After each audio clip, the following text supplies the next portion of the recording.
오늘은요, 구원의 확신이 있습니까? 라는 제목으로 말씀을 나누고자 합니다. 한번 따라해 보세요. 구원의 확신이 있습니까? 옆에 계신 분 보고 인사하세요. 구원의 확신이 있습니까? 네. 네. 제가 신학교 2학년 때였습니다. 함께 공부하던 친구 전도사님의 어머니가 말기암이셨어요. 그래서 병원에 와서 어머니를 위해서 기도해 달라고 제게 부탁을 했습니다. 그래서 이제 여러 친구들과 함께 그 친구 전도사님의 어머니가 계신 병원에 방문해서 기도해 주게 되었습니다. 저희들이 가니까 어머니께서 아주 환한 얼굴로 맞이해 주시는 거예요. 아픈 분 같지 않아 보였습니다.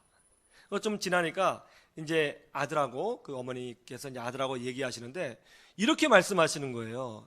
얘야, 이제 엄마가 없으면 그 김치 있지, 그 김치 그 어디 집사님 갖다 드리고, 그리고 냉장고에 내가 뭐 해놨거든. 그거 큰언니 큰 누나 갖다 줘라. 그리고 내가 그 교회 누구 집사님 있지, 그 집사님한테 뭐 해주기로 했거든. 근데 못 해줬어. 네가 그거 해줘야 돼. 이렇게 말씀하시는데요, 마치 돌아가실 분이 아니고 어디 미국에 잠깐 여행 갔다 오실 분처럼 편안하게 말씀하시는 거예요. 너무 어색했습니다. 우리들이 어색해하는 모습을 아셨는지 어머니께서 저희들을 보시면서 우리 다 천국에서 만날 거잖아요, 그쵸? 걱정하지 마세요. 저도 걱정 안 해요. 저 마음 참 편해요. 하나님의 은혜가 너무 감사하고 있어요. 요즘 들어 더 감사해요. 그러시는 거예요. 제가 그때 딱 깨달은 게 뭐냐면, 구원의 확신이 있는 사람들은 다르구나. 이게 예수님을 나의 구주로 믿고 사는 사람의 모습이구나. 이게 그리스도인의 능력이구나. 그때 정말 깊이 깨달았습니다. 여러분, 죽음이라는 게 얼마나 무서운 거예요. 얼마나 두려운 겁니까? 그런데 이 인간의 실존에 있어서 가장 두려운 문제를 구원의 확신으로 넉넉히 이겨내고 있어요. 가장 인생에 있어서 가장 두려운 죽음의 문제도 믿음 하나로 넉넉히 이겨낼 수 있다면, 우리가 인생을 살면서 찾아오는 수많은 고난거리가 왜 우리의 믿음으로 이겨내지 못하겠습니까? 여러분, 구원의 확신이 우리 삶의 능력이 되는 줄로 믿습니다.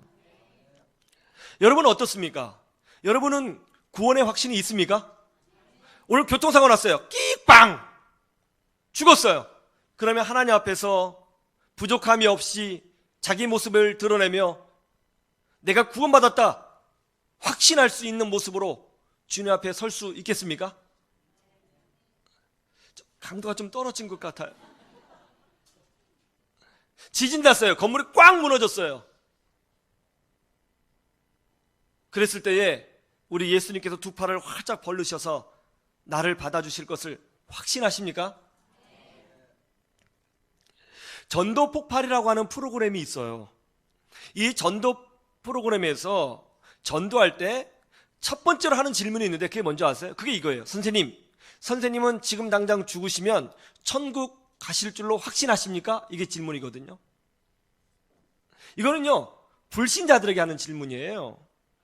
그런데 저는 이 질문이 오늘날 교회 안에서 또 그리스도인들에게도 필요하다고 생각이 듭니다. 제가 성경 공부를 인도한 적이 있거든요. 어른들을 놓고요. 제가 물었습니다.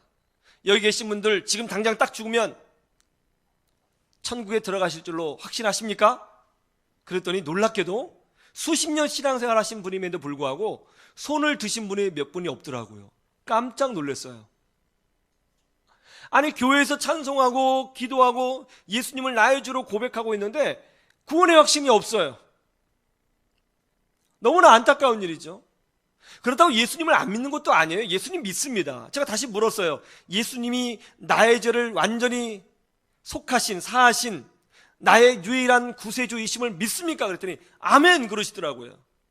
그렇게 아멘 했는데 구원 받았습니까? 그랬더니 받았나? 이렇게 생각하시는 거예요. 왜 교회를 다니고 찬송을 부르고 헌신을 하고 또 예수님을 나의 구주로 고백하면서도 우리는 왜 구원의 확신이 종종 없어지는 것을 경험하는 걸까요? 왜 우리는 구원에 대해서, 천국 가는 길에 대해서 이렇게 확실히 자신감이 없어지는 이유가 뭡니까? 그 이유를 우리가 알아야겠죠. 어떤 사람이 병에 걸렸어요. 그 원인을 알면 병고치기 쉽습니다. 마찬가지로 우리가 왜 구원의 확신이 없는지 그 원인을 알으면 우리의 영적인 질병을 치료할 수가 있습니다. 구원의 확신이 없는 분에게 설교를 해요? 사실 무의미한 거예요. 구원의 확신이 없는 분에게 성경을 가르쳐요? 능력이 나타나지 않아요. 여러분, 교회 다니면서 왜 기쁨이 없는 줄 아세요? 교회 다니면서 왜 고난을 이겨내지 못하는 줄 아세요? 교회 다니면서 왜 말씀의 은혜를 누리지 못하고 있는 줄 아세요? 구원의 확신이 없을 때 그런 거예요.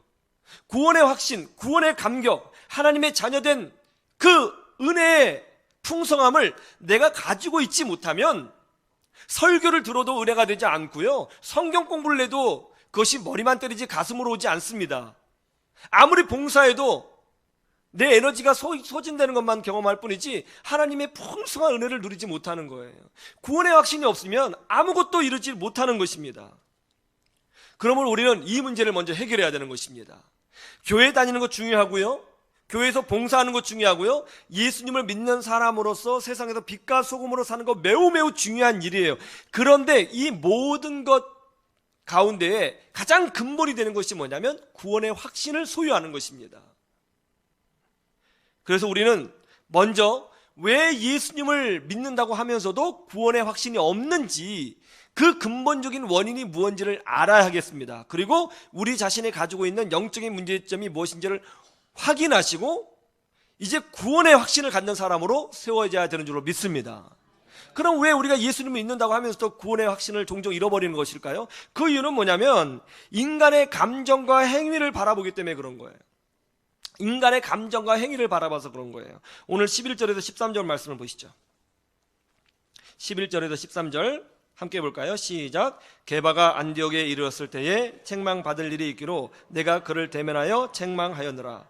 야보고에게서 온 어떤 이들이 이르기 전에 게바가 이방인과 함께 먹다가 그들이 오매 그가 할례자들을 두려워하여 떠나 물러가매 남은 유대인들도 그와 같이 외식함으로 바나바도 그들의 외식에 유혹되었느니라. 예루살렘에 엄청난 신앙적 박해가 일어났습니다. 그러자 예루살렘에 살고 있었던 그리스도인들이 이 박해를 피해서 피난을 가기 시작했습니다. 어떤 그리스도인들이 이 박해를 피해서 피난을 가다가 예루살렘 북쪽에 있는 안디옥이라고 하는 도시로 들어가게 되었습니다. 그때 안디옥에 사는 이방인들이, 그리스 사람, 로마 사람들이 이 피난을 온 예루살렘 출신 그리스도인들에게 이렇게 질문하죠. 아니, 어디서 오셨습니까? 아, 예, 저희들은 예루살렘에서 왔습니다. 아니, 거기 살기 좋다고 하던데 왜 나오셨어요? 아, 사실은 저희들이 신앙적인 문제 때문에 왔습니다.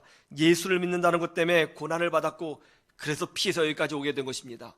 그 예수가 누굽니까? 그래서 자연스럽게 복음을 전하게 됐어요. 예수님이 누구신지, 왜 이 땅에 오셨는지. 기적이 일어났습니다.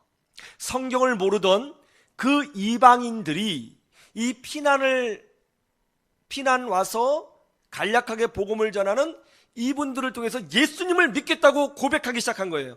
그래요? 예수님이 그런 분이었습니까? 저희들도 예수님 믿도록 도와주십시오. 우리들도 구원받고 싶습니다. 우리들은 비록 이방인이지만 예수님 믿고 싶습니다. 정말입니까? 그래서 복음을 전하게 되었는데 한두 명도 아니고 무려 수백 명의 이방인들이 모여서 예수님을 믿겠다고 고백한 거예요. 이 소식이 예루살렘에 있는 사도들에게 전해지게 되었습니다. 그래서 사도들이 급하게 이들의 신앙을 점검하고 이들에게 바른 믿음을 가르쳐주기 위해서 바나바와 사도 바울을 파송하게 되었어요. 바나바와 사도 바울이 안독이라는 도시에 들어가 보니까 이게 웬일이에요. 정말로 이방인들이,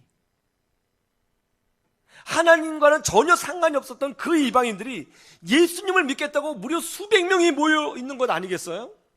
너무나 놀랬죠. 그래서 바나바와 사도 바울은 그 사람들에게 성경을 가르치고 어떻게 구원을 받을 수 있는지, 왜 믿음이 능력인지, 왜 믿음으로만 구원받을 수 있는지를 잘 설명해 주게 되었습니다.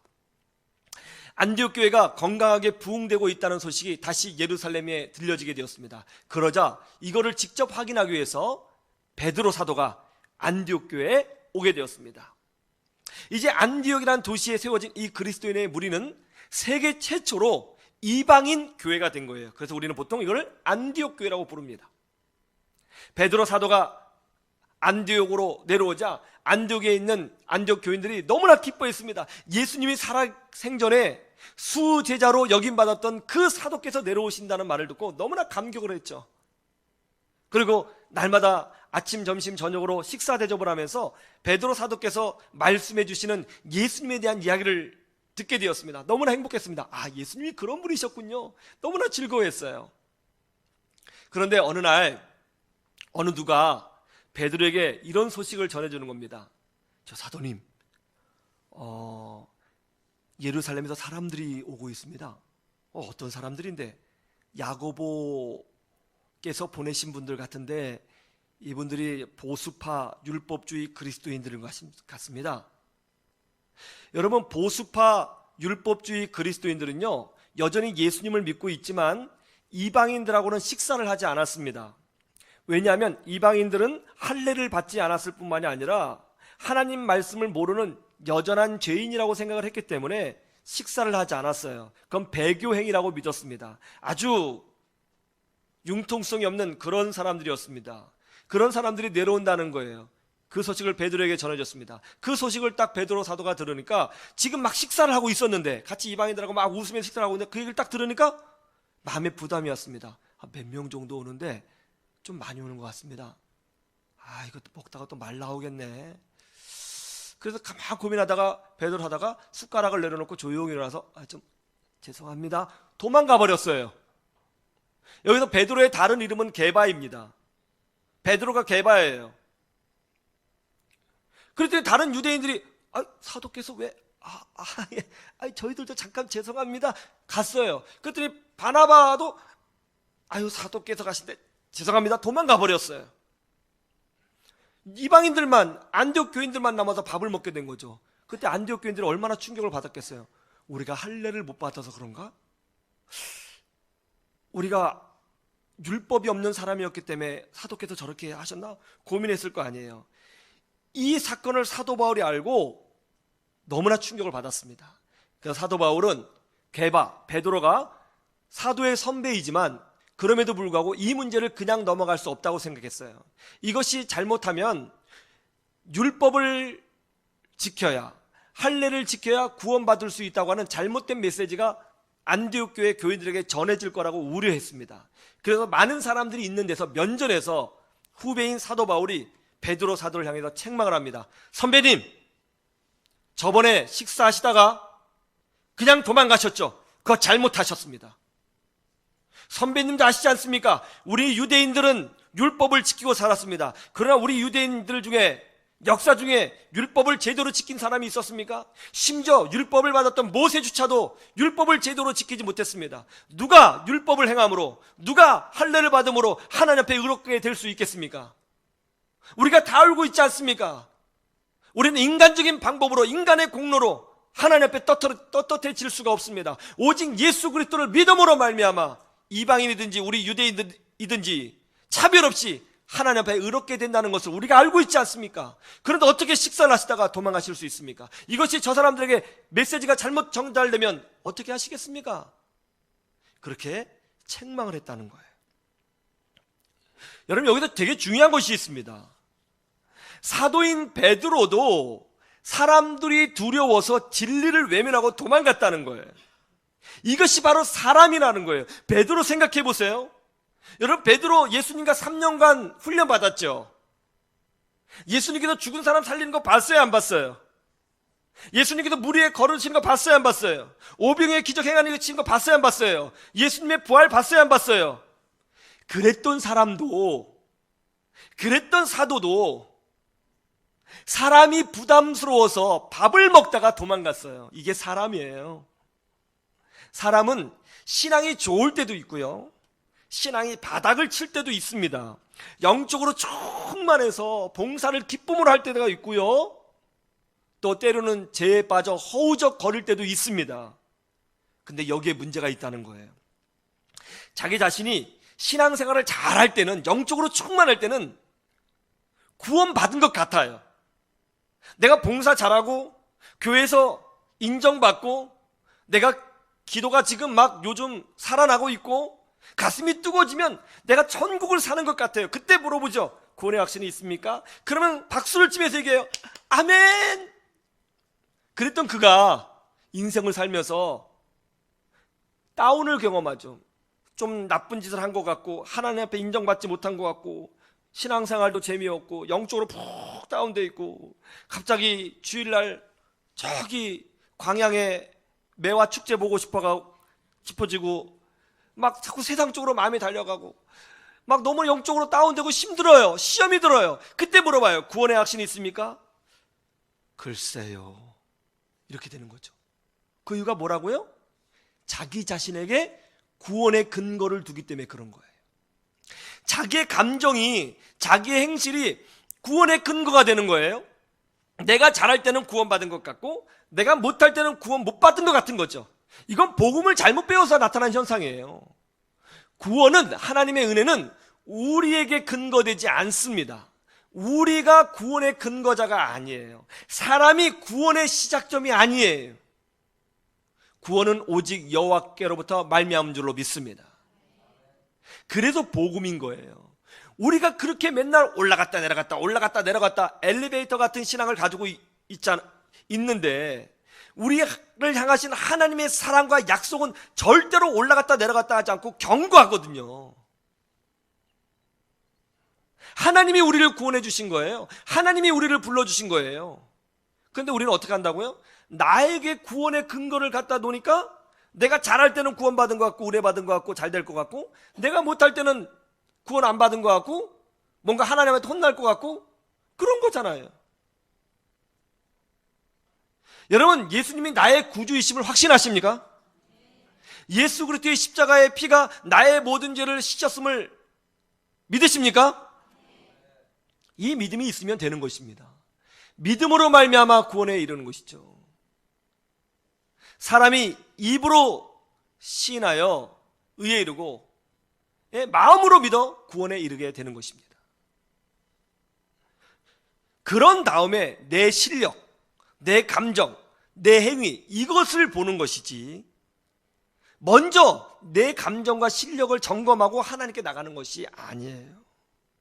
구원의 근거를 자기 자신에게 두지 말아야 합니다. 사람에게 두지 말아야 됩니다. 생각해 보세요. 베드로도 흔들렸다. 아시겠죠? 하물며 나는. 아시겠죠? 그러니까 베드로처럼 신앙생활 잘할 수 있다고 믿지 마세요. 베드로도 흔들렸습니다. 구원의 근거는 하나님에게 있는 것입니다. 내가 중요하지 않습니다. 내가 바닥을 치든지, 아니 기어가든지, 아니 더 떨어져서 땅굴로 들어가든지, 그건 중요하지 않습니다. 하나님이 나를 부르셨다는 사실이 중요한 것입니다. 이 믿음으로 승리하시기를 축원합니다. 그러면 우리는 이제 왜 우리가 구원의 확신이 없고 흔들린지를 확인했어요? 그럼 우리는 어떻게 구원의 확신을 가질 수 있는가를 알아야겠죠. 어떻게 하면 우리는 구원의 확신을 가질 수 있는가? 내가 구원 받았음을 확신할 수 있는가? 첫 번째는 내 안에 있는 믿음을 통해서 받을 수 있는 거예요. 한번 따라해 보세요. 내 안에 있는 믿음을 통해서. 내 안에 있는 믿음을 통해서 구원의 확신을 가질 수 있어요. 오늘 본문 16절 말씀을 보시죠. 16절 함께 볼까요? 시작. 사람이 의롭게 되는 것은 율법의 행위로 말미암음이 아니요 오직 예수 그리스도를 믿음으로 말미암는 줄 알므로 우리도 그리스도 예수를 믿나니 이는 우리가 율법의 행위로서가 아니고 그리스도를 믿음으로써 의롭다함을 얻으려 함이라. 율법의 행위로서는 의롭다함을 얻을 육체가 없느니라. 아멘. 이거 굉장히 중요한 말씀입니다. 여러분 이거 외워야 돼요. 이게 복음의 진리입니다. 구원의 진리예요. 사도 바울은 바리새인이죠. 사도 바울이 바리새인이라는 것이 뭘 의미하죠? 그건 이런 뜻이에요. 사도 바울은 어려서부터 아주 철저하게 율법을 훈련받은 사람이란 뜻입니다. 사도 바울은 눈 떠서 눈 감을 때까지, 아니 꿈에서라도 하나님의 뜻을 행하고 율법을 지키는 것이 완전히 몸에 체득된 사람입니다. 바리새인들은 하나님의 뜻을 어기는 것을 제일 두려워했어요. 그랬던 그가 우리보다 100만 배, 1000만 배 율법을 잘 지켰던 사도 바울이 뭘 깨달았냐면, 아무리 내가 이렇게 율법을 잘 지켜도 하나님의 의에 도달할 수 있는 것은 아니구나 하는 걸 깨달았어요. 인간의 노력으로 자기 자신의 공로로 어떤 일을 한다고 해도 자기 안에 들어있는 죄의 문제를 해결할 수 없다는 걸 깨달았습니다. 성경을 보니까 구약에 있는 어떤 사람도 율법을 통해서 의롭게 된 사람이 없더라는 것이죠. 인간 안에 있는 이 죄, 여러분 예배 마치고 돌아가면 당장 막 또 죄를 지을 거 아니에요. 운전하다가 어떤 차가 막 내 앞에 끼어들었어요. 그러면 그냥 받아 막 그럴 거 아니에요. 또 그렇게 은혜 받고 예배 드리고 막 눈물 흘리고 예배 드려도요. 이게 사람이라니까요. 우리 안에 뿜어져 나오는 죄의 속도를 우리가 이겨낼 수가 없어요. 얼마나 죄에 익숙한지 자기가 죄를 짓고 있는지도 몰라요. 이제는 이 죄의 문제를 어떻게 해결하느냐고요. 사도 바울은 사람이 해결할 수 없다고 결론을 내는 거예요. 정말 그런 거예요. 인간의 끊임없이 뿜어져 나오는 이 죄의 문제를 사람 자신의 힘으로 해결할 수 없어요. 이걸 해결하려면 이 죄의 능력보다 훨씬 크신 분, 죄의 능력을 뛰어나신 분, 인간 수준을 뛰어넘으신 분이어야 돼요. 하나님만이 해결하실 수 있어요. 사도 바울이 그걸 알았어요. 하나님만이 죄의 문제를 해결하실 수 있구나. 그런데 문제가 생겼어요. 인간의 죄를 해결하기 위해서는 인간이 대표자가 되어 죄의 문제를 해결해 줘야 돼요. 그래야 인간의 죄를 해결하는 것 아니겠어요? 근데 인간이 어떻게 대표자가 돼서 자기의 죄를 해결합니까? 자기도 죄인인데 불가능하단 말이죠. 이 인간의 죄의 문제를 해결하려면 인간의 대표자여야 하고 동시에 하나님이셔야 돼요. 그래서 이 죄의 문제를 해결하시려면 참 인간이면서 원래부터 하나님이신, 근본이 하나님이신 분이 오셔야 되는 거예요. 하나님이시자 인간이 이 죄의 문제를 해결하실 수 있어요. 이 땅에 하나님이시면서 인간으로 오신 분이 딱 한 분 계세요. 누구예요? 예수님이에요. 그래서 예수님은 하나님으로 오셨고 인간으로 오신 거예요. 예수님이 우리의 죄를 해결하기 위해서 오신 것입니다. 왜냐하면 예수님은 우리의 죄와 상관이 없는 분이니까요. 예수님이 우리의 죄를 위해서 해결하기 위해 오셨습니다. 왜요? 인간으로 오셨으니까요. 우리의 대표자가 되실 수 있잖아요. 그래서 우리를 대신해요 십자가에서 죽으셨고 3일 만에 부활하신 것입니다. 이 예수님을 하나님이 우리에게 은혜로 주신 거예요. 선물로 주신 거예요. 사랑해서 주신 거예요. 이 하나님의 사랑, 이 하나님의 선물, 이것을 우리가 믿고 예수 그리스도를 나의 구주로 받아들이면 하나님의 자녀가 되는 권세를 주신 줄로 믿습니다. 그래서 사도 바울도 이 사실을 알았기 때문에 오늘 본문에 뭐라고 되어 있어요? 그래서 나도 예수 그리스도를 믿는다 고백하는 거예요.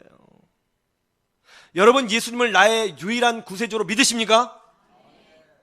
그런데 말이죠, 놀랍게도 이 믿음은 사람이 만들어내는 것이 아니라 그 믿음조차도 하나님이 주신 선물이라는 거예요. 에베소 2장 8절을 보시죠. 에베소 2장 8절. 갈라디아서 뒤편에 에베소서 있습니다. 너무 앞으로 가셨어요. 여기서 보면 다 보여요. 어디로 넘기는지. 갈라디아서 바로 뒤에예요. 2장 8절 시작. 너희는 그 은혜에 의하여 믿음으로 말미암아 구원을 받았으니 이것은 너희에게서 난 것이 아니요 하나님의 선물이라. 예, 이 믿음조차도 누가 주셨다고요? 하나님의 선물로 주셨다는 거예요. 중요한 게 이거예요. 믿음은 크기의 문제가 아니라는 거예요. 내 믿음이 얼마나 크냐, 내 믿음이 얼마나 작으냐, 이게 중요한 게 아니에요. 중요한 게 뭐예요? 믿음이 있느냐 없느냐가 중요해. 믿음이 있느냐 없느냐. 그게 왜 중요한지 아세요? 믿음이 있으면 그 안에 생명이 있는 거예요. 믿음이 없으면 그 안에 생명이 없는 거예요. 이거 생명에 관한 문제이거든요. 믿음이 있는 자는 생명이 있는 줄로 믿습니다. 그런데 말이죠, 생명이 있는 자의 특징이 뭐죠? 생명이 있는 자의 특징은 감각한다는 거예요. 느낄 수 있다는 거예요. 그렇죠. 여기 앞에 시체가 있다고 생각해 보세요. 시체가 있어요. 시체가 있는데 이 시체의 발바닥을 막 간지럽혀요. 간지럽지 막 간지럽히니까 시체가 갑자기 벌떡 벌떡해서 나 이제 죽어서 쉬려고 그러는데 이제 아주 괴롭히고 있어. 그럼 다시 딱 누워요. 시체는요 감각을 못해요. 아무리 간지럽혀도 아무리 찔러도 느끼지 못해요. 죽은 자는 느낌이 없어요. 살아있는 사람은요 느낌이 있죠. 살아있는 사람 간지럽혀서 간지럽히지 마 그러죠. 더 놀라운 거는 살아있는 사람은 눈 감고 있어도 옆에 사람이 있다는 걸 느껴요. 그래 안 그래요? 느끼죠. 내가 기도하고 있는데 누가 지나가면 눈을 이렇게 떠봐요. 느껴지거든요. 사람은 생명이 있는 자는 느껴요. 마찬가지로 믿음이 있어서 그 안에 영적 생명이 있는 자는 하나님을 느껴요. 하나님을 감각해요. 그래서 믿음이 있고 구원받은 자의 특징이 뭐냐면 하나님이 느껴지기 때문에 죄를 지어도 하나님이 나를 보고 계신 것 같아서 확실히 죄를 못 져요. 애매모호하게 죄를 짓는 거죠. 마음이 편하지 않거든요. 하나님 보고 계시는 것 같잖아요. 그래서 확 죄를 져야 되는데 하긴 하는데 찝찝한 죄를 짓는 거예요. 하나님이 느껴지거든요. 왜 느껴진다고요? 생명이 있기 때문에 느껴지는 거예요. 왜 생명이 있다고요? 예수를 믿었기 때문에 생명이 있는 거예요. 더 놀라운 건 뭐냐면 이런 거죠. 주일날 교회 가지 않고 골프 치러 갔어요. 일요일은 내 자유의 시간입니다. 여러분 주일날 일요일날 골프 치는 거 죄 아니잖아요. 사회적으로 윤리책에 도덕책에 그거 죄라고 나와 있지 않잖아요. 사회법적으로 헌법에 대한민국 헌법에 일요일날 골프 치는 게 죄라고 나와 있지 않잖아요. 사회법으로 통념적으로 죄가 아니에요. 해도 괜찮은 거예요. 그런데 사회에서 이것이 죄다 아니다 그걸 말하기 이전에 생명이 있는 자는 하나님이 감각되어지기 때문에 사회법이 뭐라고 하든지 상관없이 이렇게 하면 하나님이 싫어하실까 하는 느낌이 와요. 골프 친 거 죄 아닌데 자기는 죄처럼 느껴져요. 주일날 예배 빼먹고 골프 치니까 마음이 찝찝한 거죠. 불편해요. 하나님이 싫어하실 것 같아요. 그게 느껴지는 거예요. 그건 죄 아니거든요, 객관적으로. 그러나 하나님에게 대해서 죄라는 게 느껴져요. 우리 그리스도인들은 그래서 율법을 향해서는 죽어있고 하나님께 대해서는 살아있는 자인 것입니다. 우리는 살아있어요. 이게 느껴지는 거죠. 내가 이렇게 하면 하나님 슬퍼하시겠구나. 내가 이렇게 하면 하나님 좀 안 좋아하시겠구나. 이게 느껴지는 거예요. 여러분 오늘 교회에 오신 분도 여러 종류인데 기뻐서 오신 분도 있지만 어쩔 수 없어서 오신 분도 있어요. 그리고 하나님이 좀 느껴져서 오신 분도 있을걸요. 할렐루야. 대부분 그랬다는 뜻이에요.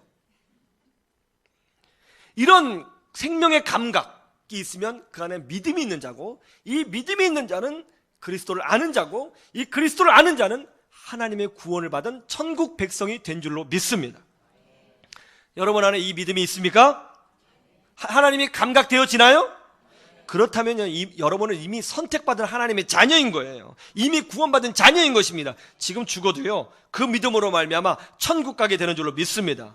사실은요 우리가 이미 천국을 살고 있는 거예요. 왠지 아세요?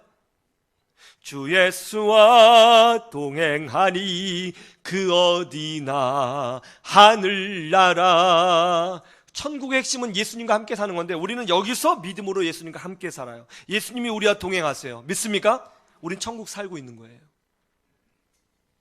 믿음은 행실에 관한 문제가 아니라 내 열정에 관한 문제가 아니라 얼마큼 봉사하느냐의 문제가 아니라 생명이 있느냐, 감각이 있느냐, 믿음이 있느냐, 하나님을 알고 있느냐, 그리스도를 믿고 있느냐, 이 문제인 것입니다. 다시 질문합니다. 여러분에게 구원의 확신이 있습니까? 승리하시기를 축원합니다. 두 번째, 어떻게 하면 구원의 확신을 가질 수 있느냐? 예수 그리스도의 십자가의 사랑을 통해서 우리는 구원의 확신을 가질 수 있는 거예요. 한번 따라해 보세요. 예수님의 십자가의 사랑을 통해서. 우리 20절 말씀을 볼까요? 20절.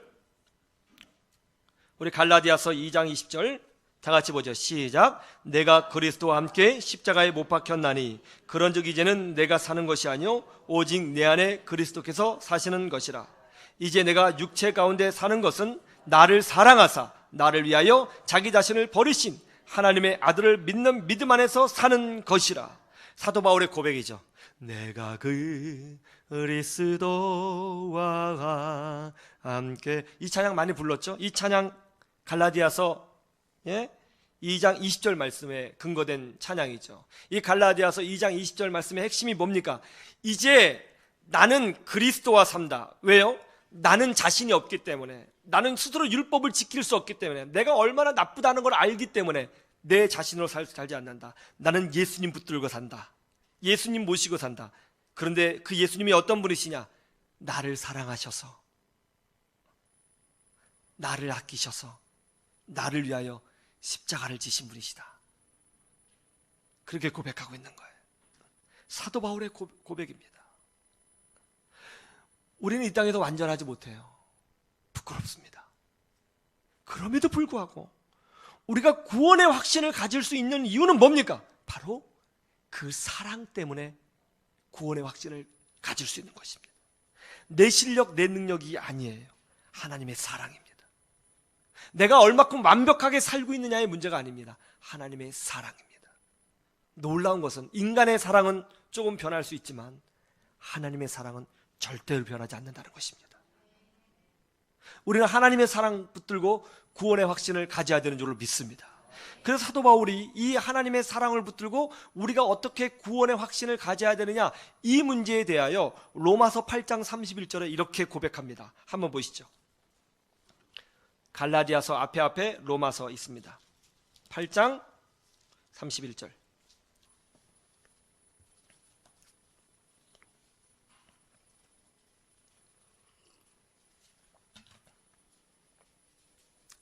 로마서 8장 31절. 제가 읽어드리겠습니다. 잘 들어보세요. 그런즉 이 일에 대하여 우리가 무슨 말하리요? 만일 하나님이 우리를 위하시면 감히 누가 우리를 대적하리요? 자기 아들 그리스도를, 예수님을 아끼지 아니하시고 우리 모든 사람을 위하여 내어주시니가 어찌 예수님과 함께 모든 것을 우리에게 주시지 아니하겠느냐? 누가 능히 하나님께서 택하신 우리들을 고발하리요? 의롭다 하신 이는 하나님이시니 누가 감히 정죄하리요? 죽으실 뿐 아니라 다시 살아나신 이는 그리스도 예수시니 그는 하나님 우편에 계신 자요 지금도 우리를 위하여 간구하시는 자신이라. 누가 우리를 그리스도의 사랑에서 끊으리요? 환난이나 공고나 박해나 기근이나 적신이나 위험이나 칼이라. 기록된 바 우리가 종일 주를 위하여 죽임을 당하게 되며 도살할 양같이 여김을 받았나이다. 이런 고난이 있을지라도 그러나 이 모든 일에 우리를 사랑하시는 이로 말미암아 우리가 넉넉히 이기느니라. 내가 확신하노니 사망이나 생명이나 천사들이나 권세자들이나 현재일이나 장래일이나 능력이나 높음이나 깊음이나 다른 어떤 피조물이라도 우리를 우리 주 그리스도 예수 안에 있는 하나님의 사랑에서 끊을 수 없으리라. 아시겠습니까? 죽음도, 앞으로 미래 일도, 고난도, 천사들도, 어떤 능력자들도, 마귀도, 인간의 방법도 그리스도 안에 있는 하나님의 사랑을 우리에게서 끊어낼 수가 없다는 것입니다. 이 놀라운 약속을 한번 생각해 보십시오. 제가 한 것 아닙니다. 우리가 한 것 아닙니다. 이 약속은 하나님께서 우리에게 직접 해주신 것입니다. 우리 하나님은 약속을 지키시는 하나님이신 줄로 믿습니다. 하나님의 사랑은 영원하며 절대로 그 사랑의 불꽃은 꺼지지 않는 줄로 믿습니다. 우리 그 사랑에 의지하여 구원의 확신이 있는 거예요. 나는 부족하여도 영접하실 터이니 영광 나라 계시는 그 우리 구주의 수라. 여러분, 제가 다시 한번 물을게요. 구원의 확신이 있습니까? 네. 여러분의 하나님의 자녀라는 것을 믿습니까? 네. 나는 부족하여도 우리 주님께서 두 팔 벌려 영접해 주실 것을 믿습니까? 네. 이 믿음으로 승리하시기를 주님의 이름으로 축원합니다. 네. 자식을 키우다 보면요, 하나님의 사랑이 어떤 사랑인지 배울 때가 많습니다. 하루는 우리 아이가 말을 듣지 않았습니다. 그래서 협박했습니다. 야, 너 자꾸 그러면 확 이모네 집에 보내버린다. 거기서 커라. 거기서 커. 그러면 정신 똑바로 차리겠지. 그러자 우리 아이가 이렇게 답변했습니다. 보내주세요. 갈게요. 너무 당황스러웠습니다. 그래서 팼습니다.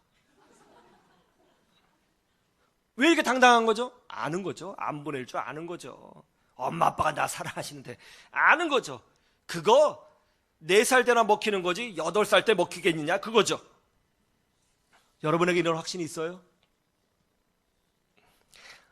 여러분을 살리시겠다고 독생자를 대신 십자가에 내어주신 하나님, 여러분 같은 사람을 구원하시겠다고 그 옛날에 전도자를 보내주신 하나님, 여러분 같은 사람 신앙생활 잘하게 하시려고 예전에 선교사를 보내어 순교케 하시고 교회를 세우고 이제까지 인도해 주신 하나님, 여러분을 축복해 주시겠다고 이 교회를 세우시고 목회자를 보내주신 하나님, 여러분을 높여주시겠다고 직분을 주시고 지금도 한량없는 복을 주시는 하나님, 하나님은 정말 미치도록 여러분을 많이 사랑하시는가 봅니다. 아이들이 부모에게 화날 때가 있어요. 아이들도 부모에게 당하고만 있지는 않거든요. 부모가 너무 싫어요. 부모의 요구가 너무 부당해요. 그럴 때 아이들이 부모에게 복수하는 방법이 있어요. 그 방법이 뭔지 아세요? 아이들은요, 부모에게 이렇게 복수해요. 자기 몸을 자해해요. 막 주먹으로 자기 얼굴을 때리든지 아니면 손톱을 막 물어뜯든지, 어떤 과격한 아이는 자기 머리를 갖다가 물에 쾅 받아버립니다. 자기 몸을 다치게 해요. 왠지 아세요? 지가 다치면 엄마 아빠가 아플 줄 다 알거든요. 아주 대단합니다, 아이들이요. 그게 틱장애예요. 지가 고통스러우면 엄마가 고통스럽지 않은 거예요. 자기가 그만큼 사랑받고 있다는 존재라는 걸 확신하는 거죠. 여러분 어떠세요? 여러분 안에 예수님을 나의 구주로 믿고 있는 믿음이 있습니까? 여러분 안에 하나님이 느껴지는 영적인 감각이 있습니까? 생명이 있습니까? 하나님의 사랑을 확신하십니까? 이미 구원받은 하나님의 자녀인 줄로 믿습니다. 이 구원의 확신으로 하나님과 동행하시고 은혜와 복을 누리시고 기쁨으로 신앙생활 하시는 믿음의 자녀들 되기를 주님의 이름으로 축원합니다. 이 시간 함께 찬양 부르고 기도하겠습니다.